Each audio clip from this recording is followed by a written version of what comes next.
California. Lindsay, joining us to shed some light on our constitutional rights is local attorney Ken Molloy.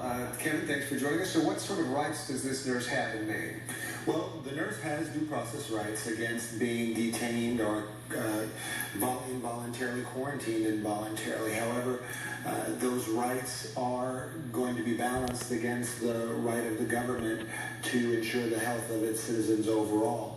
Yeah, that's the question, is how far can the government go to intervene, and what rights does the individual have? You say it comes down to the Constitution sometimes, the constitutional rights? It does. The Constitution is what we look to in our society, particularly in times of crisis such as this, with the hope that we make decisions based on a reasoned judgment rather than fear and paranoia. And now this nurse was doing the right thing in a lot of books. She's gone over there, tried to help a lot of people, and some worry that this situation could have a cooling effect, would discourage others from going to try to help.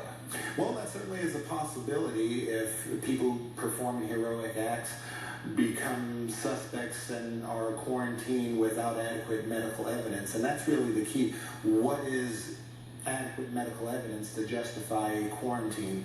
That's something that the legal field is going to be struggling with, and I suspect the medical field for some time. And states do have the right to implement quarantines, be it Ebola or tuberculosis or whatever, correct? That's true, and there have been incidents in our history when that has occurred: tuberculosis outbreaks, Legionnaire's disease, other highly contagious diseases, and sometimes those are imposed by are suggested by doctors on an individual basis or on a more broad basis by government authorities, hopefully with adequate medical evidence. Yeah, that's the key, is you want the medical evidence, not a political decision, correct? That is correct. That is correct. That's the only way that individual rights can be adequately respected in this analysis. How do you think it's going to work out in Maine?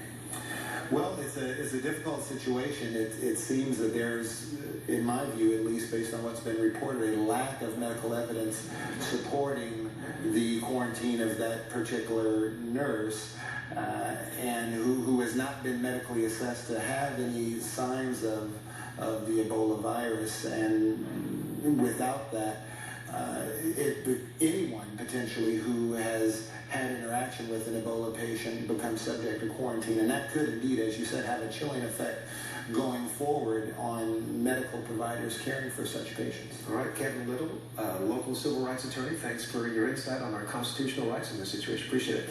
Lindsay, back to you.